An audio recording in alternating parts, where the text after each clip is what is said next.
Hello, this is Michael from the Audible Local Ledger in Mashpee, Massachusetts on Thursday, July 24th, 2025, and I'll be reading articles from the Providence Journal. And first, let's start with the weather. For today, July 24th, breezy and more humid with a high of 86 and a low of 69. For tomorrow, a thunderstorm late in the afternoon. Sunny in the morning with a high of 92 and a low of 70. On Saturday, clouds and sun, not as hot, with a high of 84 and a low of 64. On Sunday, a thick cloud cover over the area with a high of 81 and a low of 64. On Monday, July 28th, it'll be mostly sunny with a high of 85 and a low of 69. And now for the news. First article. Home was, quote, like a war zone. Providence police tactics during ICE raid scrutinized. Chief says officers stayed in compliance with policy. An article by Mark Reynolds in the Providence Journal. When the detention activities of federal immigration authorities bring angst and potential danger to a city neighborhood, the city's police chief sees a public safety role for Providence police officers. That role involves trying to provide greater stability, order, and protection for bystanders, according to Colonel Oscar L. Perez, Jr.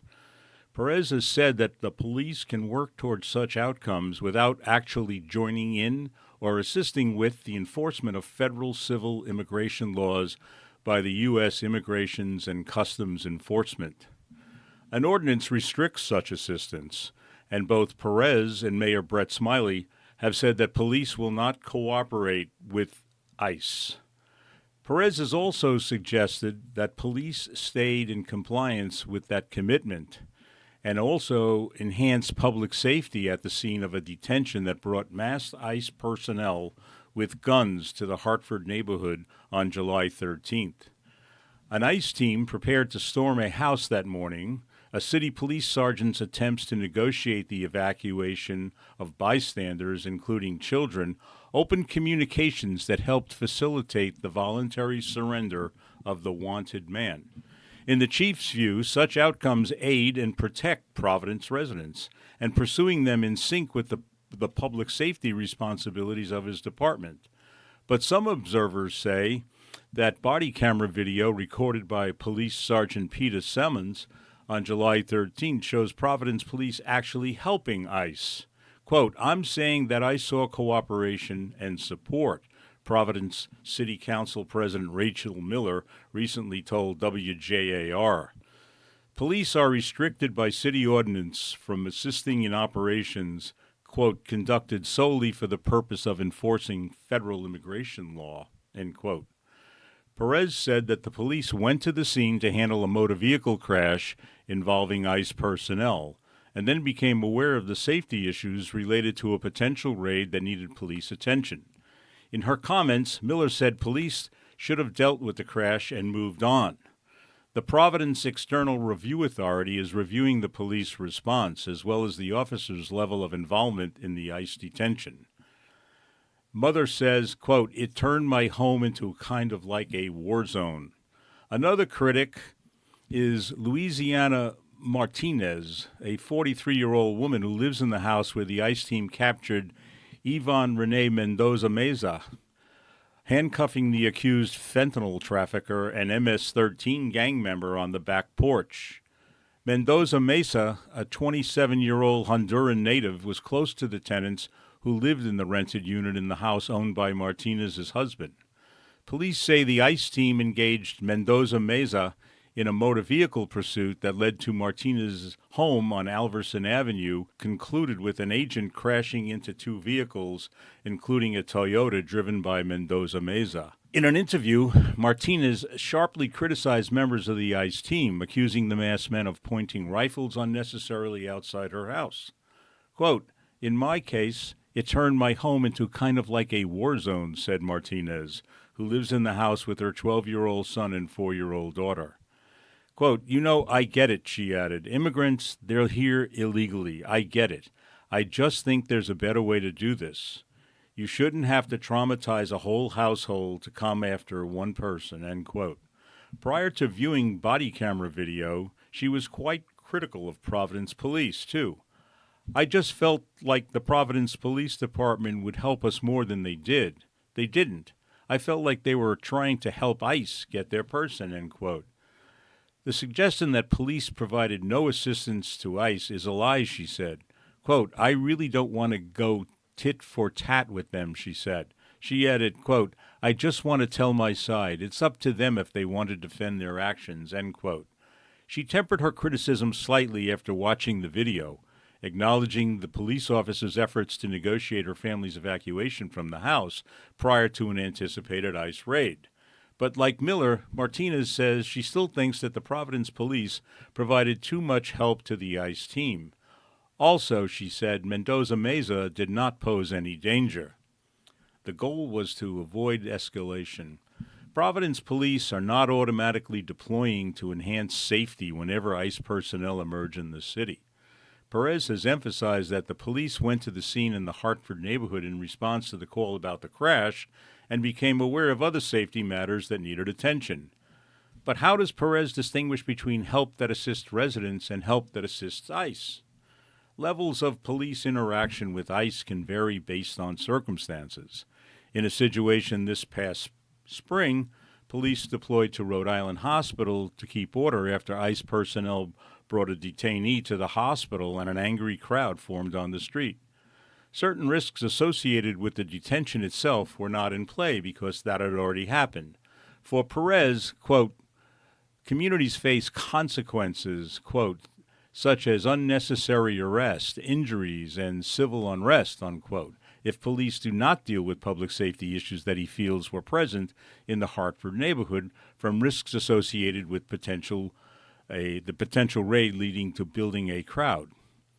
Quote, maintaining safety under uncertain high-stress situations does not equate to assistance in anybody's operations, end quote, Perez said after the July incident.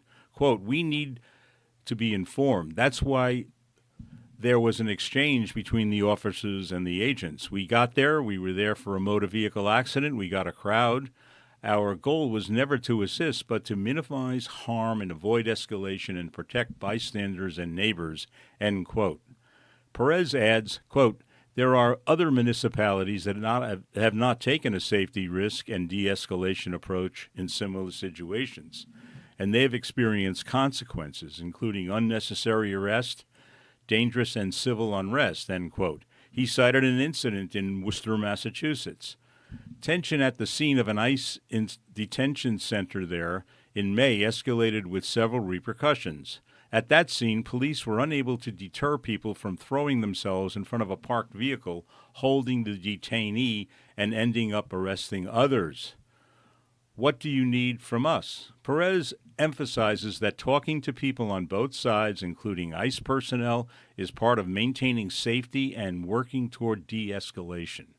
At the scene in the Providence neighborhood, one officer used the word, quote, help, and another, speaking to a member of the ICE team, said, quote, what do you need from us?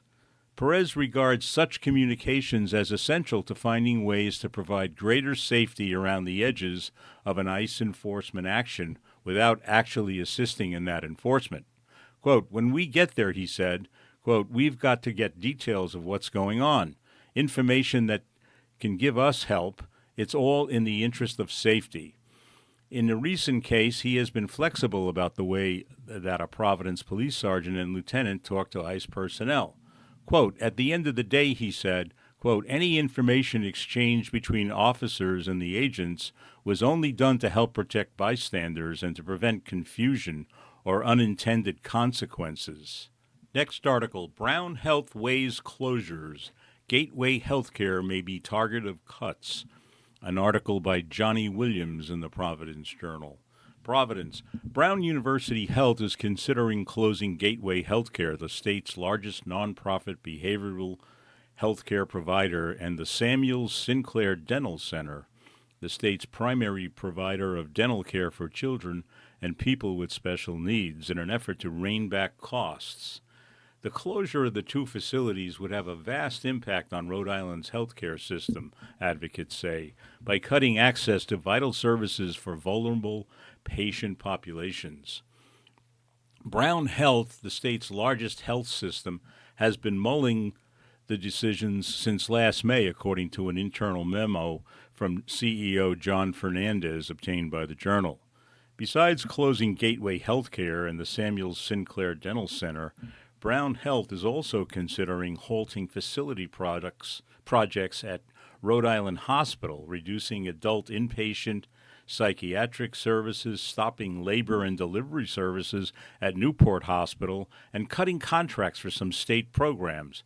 Quote, "These are difficult measures given the vital role these services play, but rising costs from competitive wages to essential technology and facility investments require us to plan for different scenarios to preserve our mission," end quote, Fernandez's memo said. Brown Health is still evaluating its budget for fiscal year 2026 and is yet to announce any decisions, according to a statement sent by Jess Wharton, a spokesperson for the health system. Quote, "Our priority remains protecting our core mission, and we expect to provide more details in the coming weeks," end quote, the statement said. The decisions were predicated on whether the General Assembly would approve a $90 million Medicaid increase, which, when matched by federal funds, would increase to $270 million, the memo stated. Rhode Island lawmakers did increase Medicaid rates by $15 million from state funds, totaling about $40 million with the federal match, plus $38 million for hospital reimbursement rates and direct support payments.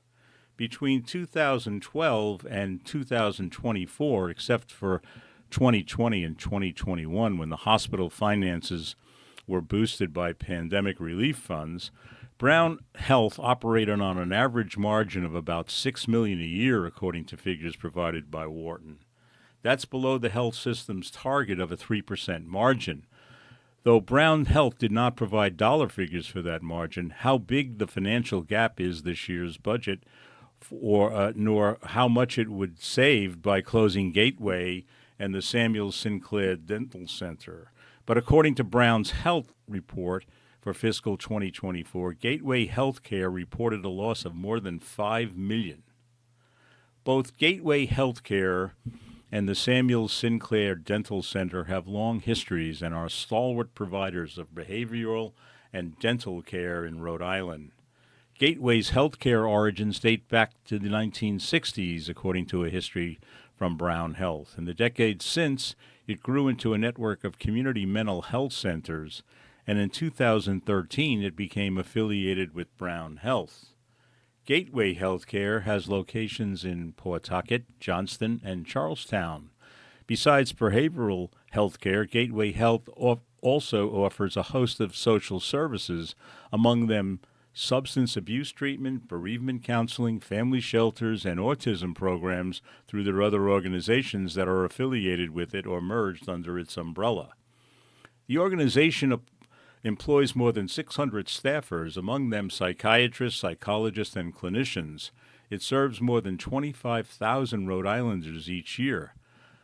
Part of the challenge is that behavioral health and substance abuse programs are reimbursed at lower levels than other medical specialties, said Linda Hurley, head of CODAC, a nonprofit that provides similar services. Quote, "We're never sustainable to the point that if we stub our toe twice in the fiscal year, we're not in trouble. There's just not enough compensation," Hurley said. But closing Gateway Healthcare could result in primary care offices being inundated with patients, said Jen Etu, director of integrated behavioral health at Open Door Health, a clinic in Providence. And it would come at a time when Rhode Island is seeing an increase in the need for behavioral health care services. A closure would be, quote, "pretty catastrophic for the state of Rhode Island," end quote, Etu said. Quote, "This is going to stretch an already pretty thin system even thinner. Losing Samuel Sinclair would be, quote, unspeakable. The Samuel Sinclair Dental Center similarly has a long legacy in Rhode Island. It was founded nearly a century ago in 1931, according to Brown Health History. It is now the oldest and largest dental care practice in the state for people with special needs.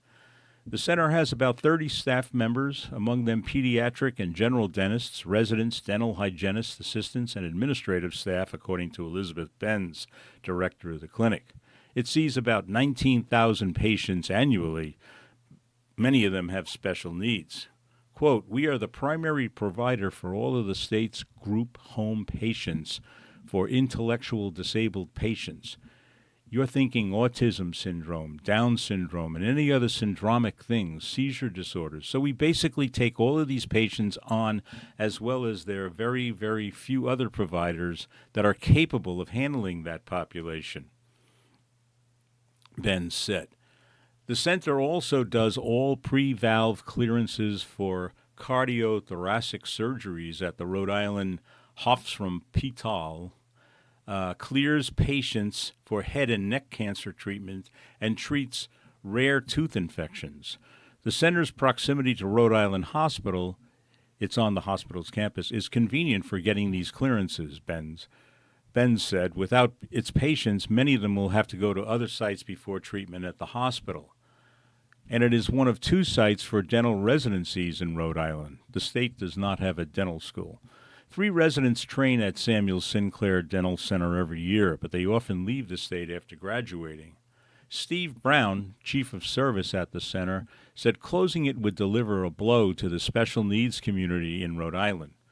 Quote, "Closure of this place would be devastating for the community because there's really no place like Samuel Sinclair Dental Center in the state. We are the safety net for the safety net," quote, end quote, Brown said. Quote, "It is very short-sighted on the hospital's part because of all the other treatment that this place provides that no one else in this state, even southeastern Massachusetts, provides this level of care," he added.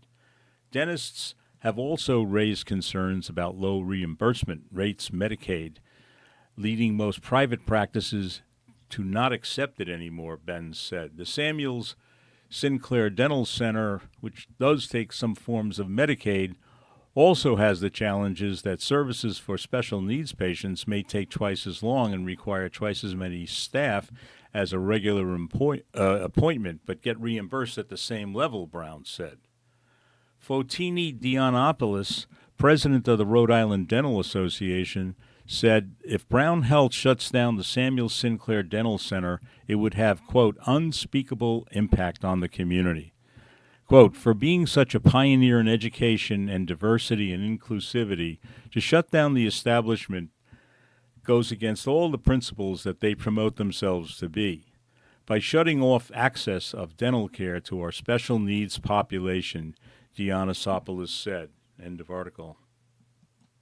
Next article, "Coming Full Circle. Former preemies now care for, quote, tiny fighters at women and infants." An article by Jack Perry in the Providence Journal.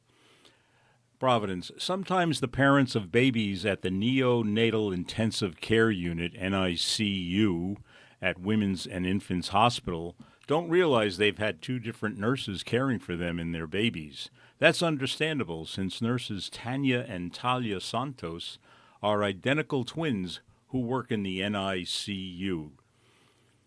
What's more remarkable is that Tanya and Talia were once preemies fighting for their lives at the same NICU, according to Doreen Scanlon-Gavigan, Public Relations Manager for Care New England, which operates Women and Infants.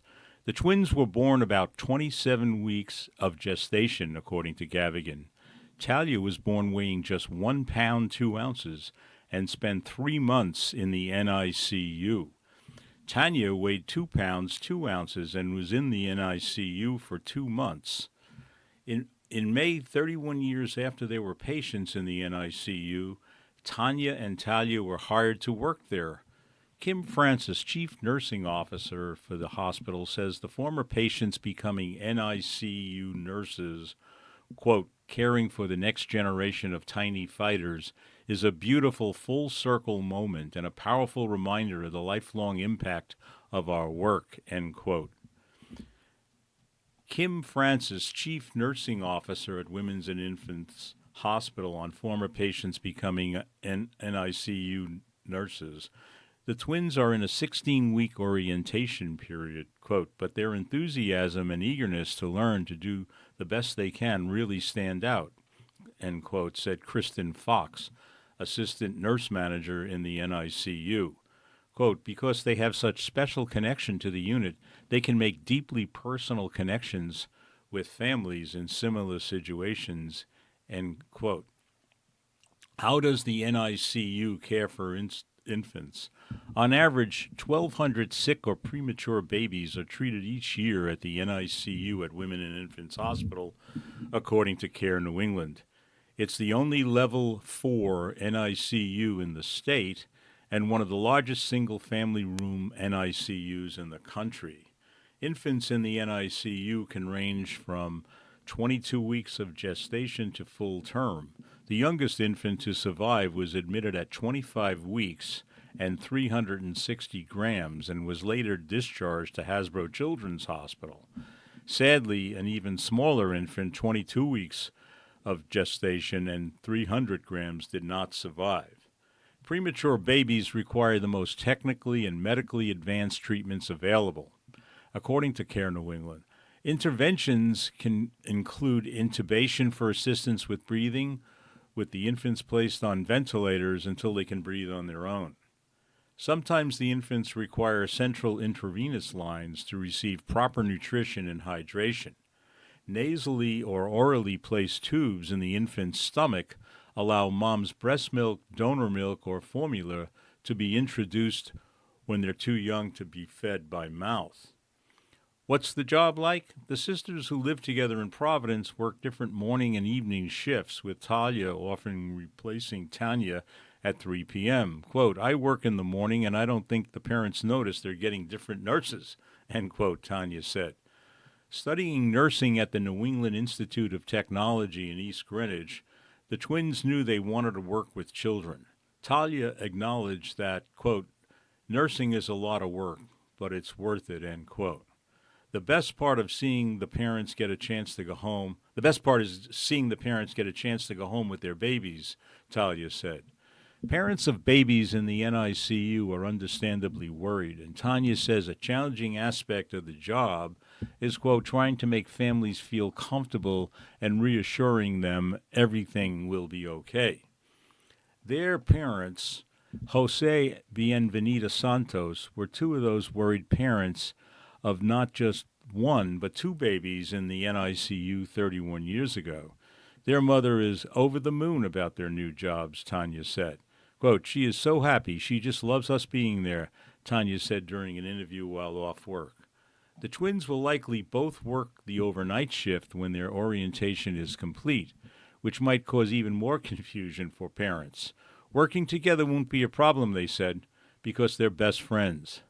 Jack Tanner, senior nurse director of the NICU, said it was incredible to learn the story of Talia and Tanya during the interview process, hearing how they started in our NICU. They have shown enthusiasm and steady progress in their training, he said. Hiring them was like welcoming our own history back to the unit. They are living proof of the impact of NICU care, Tanner said. Quote, now they are just giving back by playing meaningful roles in delivering care to the same types of patients they once were. Toward the end of the interview with the Journal, Talia said, I love doing this job. Tanya added, you can say that for both of us. End of article. Next article, Agencies Prep for Aquapalooza, an article by Savannah Dunning. It'll be a busy weekend on Narragansett Bay as the Portsmouth Police Department and several other agencies prepare for the annual Aquapalooza celebration. It's kind of a tough to plan until they actually arrive, said Detective Lee Trott. Quote, we just kind of prepare for everything that could come our way. For the last 14 years, Portsmouth's Prudence Island has served as the gathering space for boats, yachts, jet skis, and all manner of water-faring vessels for Rhode Island's Aquapalooza, a localized celebration in Potter's Cove that, in combination with other hundreds of locations in which it takes place, is the, quote, world's largest boat party. The event takes place annually on the last Saturday of July. This year, the event is set to take place on July 26th, and like last year, it coincides with the second day of the Newport Folk Festival, another large event that draws hundreds of boaters to Narragansett Bay to enjoy the music emanating from Fort Adams State Park in Newport. Additionally, Better Bay Alliance's live map of the planned maritime activities in Narragansett Bay also shows 3 sailing regattas are scheduled for the same day, one of which will be taking place just off the coast of Bristol, a lot closer to Prudence Island than Fort Adams. Narragansett's Blessing of the Fleet will also keep law enforcement officials busy outside Narragansett Bay on July 26th. With these events all occurring on the same day and in the same bay, the Portsmouth Police will work alongside of other agencies such as the State Police, the State Department of Environmental Management, the U.S. Coast Guard to keep an eye on the water. The main concern, Trott said, is to travel to and from these events and the traffic in the bay that this amount of movement can create. We just try and saturate the area with assets and then go from there, Trott said. Trott didn't have any hard figures regarding the attendance or incidents related to last year's Aquapalooza, but he said that large events like this typically have a handful of incidents, but usually nothing catastrophic. In 2022, the event claimed a record-setting attendance of at least 1,000 boats and resulted in more than a dozen boating violation citations, 2 DUI arrests, and 2 sunken vessels. Despite bringing in hundreds of attendees, the event is not permitted or authorized by any agency, and it does not fit the requirements of the Rhode Island's general laws or the Coast Guard's policies regarding marine events. End of article. Final article. Officials reveal causes of assisted living facility fire in Fall River. The deadly blaze that broke out at an assisted living facility in Massachusetts earlier in July was sparked accidentally either by a malfunctioning oxygen machine or possibly a resident smoking, the state's fire marshal said on July 22nd. Massachusetts State Fire Marshal John Devine said a preliminary investigation traced the origin of the devastating July 13 fire to a room on the second floor of the Gabriel House assisted living facility in Fall River, a community about 50 miles south of Boston. The fire was sparked in the evening and trapped dozens of residents, many of whom were immobile, and they screamed for help. Firefighters and police climbed through windows and kicked down doors in the frantic rescue operation.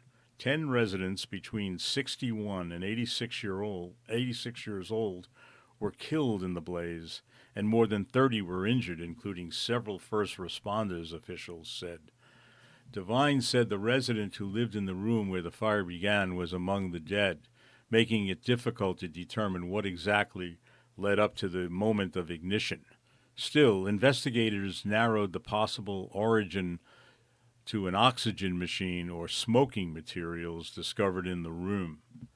The fire chief said that no matter the cause of the fire, medical oxygen found inside the room and throughout the building fueled the blaze's intense growth. The blaze and its response have sparked outrage, leading to at least one lawsuit, calls for officials to hire more first responders, and a statewide evaluation of fire protocols at assisted living facilities. On July 21st, a resident who was injured in the blaze filed a lawsuit alleging he was hurt because the building was poorly managed without a proper emergency response plan, court records show. The suit was filed against Gabriel Care Incorporated, which is owned and operated by Dennis Etzkorn, the owner of Gabriel House, whose officials said it is cooperating with the ongoing investigations. In a recent statement, Gabriel Care said the building was up to code and its fire safety systems had been recently inspected. The fire also led to a scrutiny of staffing levels by the Fall River Fire Department. Local firefighters, as well as members of the International Association of Firefighters labor union, said at a recent news conference that the department has chronic staffing issues, which hampered their response to the devastating fire. The city expects to budget for an additional $1.5 million for the fire department's staffing, but in the immediate future, officials plan to fill in the gaps with overtime. Massachusetts Governor Maura Healey visited the Fall River site on July 22nd to announce her administration will be fast-tracking funding to support local fire services. During her stop, Healey announced $1.2 million in state funds would be made available to Fall River to hire more emergency personnel. The move comes after Healey last week launched an initiative aimed at ensuring the state's assisted living facilities are equipped to protect their residents. And that's all I have today. That's all the time I have. Thanks for listening. See you next week.